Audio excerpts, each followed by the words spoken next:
తెలంగాణలో ఆడపిల్లలపై ఆగని అఘాయిత్యాలు, మహిళలకు రక్షణ ఎక్కడ ప్రశ్నిస్తున్న రాష్ట్ర మహిళా మోర్చా అధ్యక్షురాలు డాక్టర్ శిల్పారెడ్డి. రాష్ట్రంలో మహిళలపై వరుసగా అత్యాచారాలు జరుగుతున్న తరుణంలో కాంగ్రెస్ ప్రభుత్వానికి చలనం రావట్లేదని బీజేపీ రాష్ట్ర మహిళా మోర్చా అధ్యక్షురాలు డాక్టర్ శిల్పారెడ్డి మండిపడ్డారు. నిన్న జరిగిన 20 ఉప్పల్లోని లిటిల్ ఫ్లవర్ స్కూల్లో 9వ తరగతి చదువుతున్న మైనర్ అబ్బాయి అదే స్కూల్లో 2వ తరగతి చదువుతున్న బాలికపై లైంగిక దాడి చేశాడు. ఇక స్కూల్ యాజమాని ఏమీ పట్టించకపోవడమే కారణం. ఈ సంఘటనను కప్పిపుచ్చే ప్రయత్నం చేస్తున్నారని మహిళా మోర్చా నాయకురాలు స్కూల్ ముందు నిరసన తెలిపారు. రాష్ట్రంలోని స్కూల్లో గుడ్ టచ్ బ్యాడ్ టచ్ అంశంపై అవగాహన కానీ, స్టూడెంట్స్ కౌన్సిలింగ్ సెషన్స్ కానీ, పేరెంట్స్ కమిటీ ఏవీ లేవని, లైఫ్ స్కిల్స్, స్కిల్ డిఫెన్స్ అలాగే పర్సనాలిటీ డెవలప్మెంట్ కింద 2014 బడ్జెట్లో ప్రతి విద్యార్థికి నెలకు 50 రూపాయల చొప్పున మోదీ కేటాయించిన రాష్ట్ర ప్రభుత్వం ఇప్పటికీ అమలు చేయడం లేదని శిల్పారెడ్డి మండిపడ్డారు. ఇక రాష్ట్రంలో మహిళలపై జరుగుతున్న అఘాయిత్యాలకు ఆపే ప్రయత్నం చేయాలని ప్రభుత్వాన్ని హెచ్చరించారు. లేని ఎడల తెలంగాణ బీజేపీ మహిళా మోర్చా తరపున ఉధృతంగా పోరాటాలు చేస్తామన్నారు.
ప్రజలు ఎటన్నా పోని మేము మాత్రం మా కుర్చీలు కాపాడుకుంటాము, మేము మాత్రం చేతులు మాత్రమే చేసుకుంటాము అనే దిక్కుమాల ప్రభుత్వం అనుకున్నది.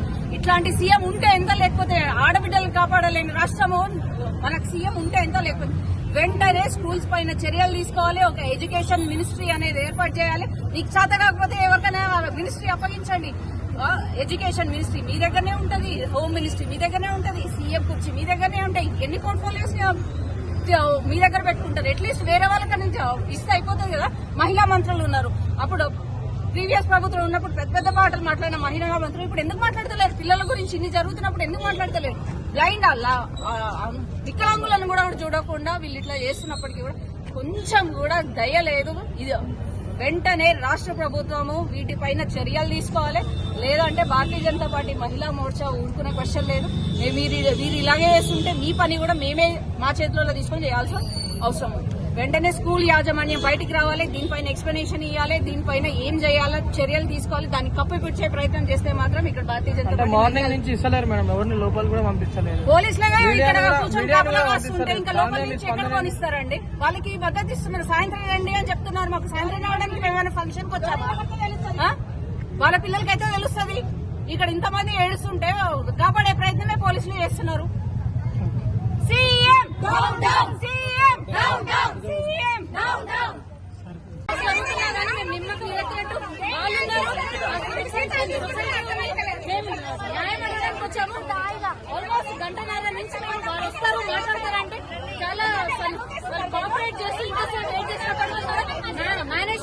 తీసుకొస్తాను బయటకు తీసుకొస్తాను మళ్ళీ లోపల పోనీయకుండా వాళ్ళని బయటకు రానియకుండా నిజం అప్పిపెట్టే ప్రయత్నం మన పోలీసులు శాఖ చేస్తారు.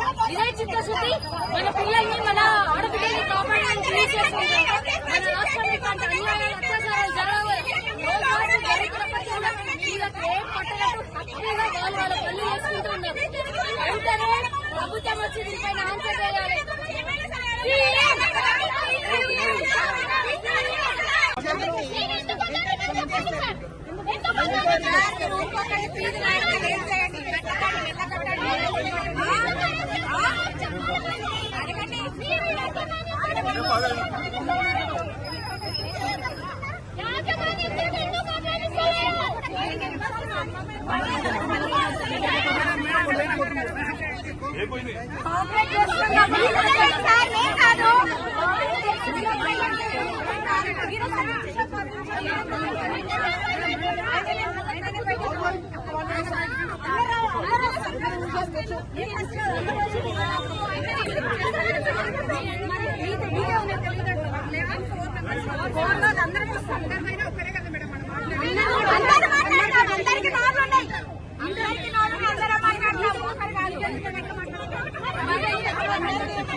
రోజుల క్రితం జరిగిన ఇన్సిడెంట్ ని మేనేజ్మెంట్ ఇప్పటిదాకా కప్పిపించుకుంటూ దాన్ని బయటికి రాకుండా చేస్తుందంటే ఎంత దయనీయ స్థితిలో రాష్ట్రం నడుస్తున్నదని మీరు ఆలోచించాలి. ఎందుకంటే సెకండ్ క్లాస్ అవుతున్న పాపకి ఏమి అవగాహన ఉంటుంది దీని గురించి? సేమ్ స్కూల్లో జరుగుతున్న విద్యార్థిని 3 రోజుల క్రితం జరిగిన ఇన్సిడెంట్ ని కప్పిపుచ్చడం కాకపోతే ఏమైంది? అసలు స్కూల్లో ఇంతవరకు లైఫ్ స్కిల్స్ గానీ సెల్ఫ్ డిఫెన్స్ గురించి గానీ ఇదే స్కూల్ కాదు ఏ స్కూల్లో వాటి గురించి చెప్పడం లేదు. పిల్లలకి కౌన్సిలర్స్ పెట్టడం లేదు. ఎవ్రీ మంత్ ప్రతి స్కూల్లో కౌన్సిలింగ్ సెషన్ పిల్లలకి జరగాలి. At the same time parent core committee ఉండాలి. At the same time personality development మీద కూడా కంపల్సరీ ప్రతి స్కూల్లో దీన్ని ఇంప్లిమెంట్ చేయాలి అని చెప్పేసి 2014లోనే నరేంద్ర మోడీ గారు life skills and self defence కి బడ్జెట్ కేటాయించినప్పటికీ ప్రతి స్టూడెంట్ కి 50 రూపాయలు చొప్పున కేటాయించినప్పటికీ కూడా స్టేట్ గవర్నమెంట్ మాత్రం దానికి సంబంధించి స్కూల్స్ లో ఇట్లాంటిది ఏది ఇంప్లిమెంట్ చేయకుండా గుడ్ టచ్ అనేది బ్యాడ్ టచ్ అనేది పిల్లలకి చెప్పకుండా ఇలా ఉంటే మరి ఇలా జరగకుండా ఇంకెలా జరుగుతుంది? రోజు ఇన్సిడెంట్స్ ఎక్కువ అవుతున్నాయి కానీ తక్కువ అయ్యే క్వశ్చనే లేదు. నిన్న ఈ వారంలోనే ఈ గత 3 రోజులనే ఇది 8వ ఇన్సిడెంట్. అంటే రాష్ట్రంలో ఏం జరుగుతుందో అవసరం లేని సీఎం మనకున్నారు. కేర్ ఆఫ్ హోమ్ మినిస్ట్రీ అన్ని పోర్ట్ఫోలియోస్ ఆయన దగ్గరనే ఉన్నాయి. లా అండ్ ఆర్డర్ ఎట్టుపోతుందో ఆయనకు అవసరం లేదు. పిల్లలు ఎన్ని అరాచకాలు అన్యాయాలు పిల్లలకు జరుగుతాయి. ఎస్పెషల్లీ పిల్లల్ని టార్గెట్ చేస్తున్నారు. అట్లాంటిది ఆయనకు అవసరం లేదు.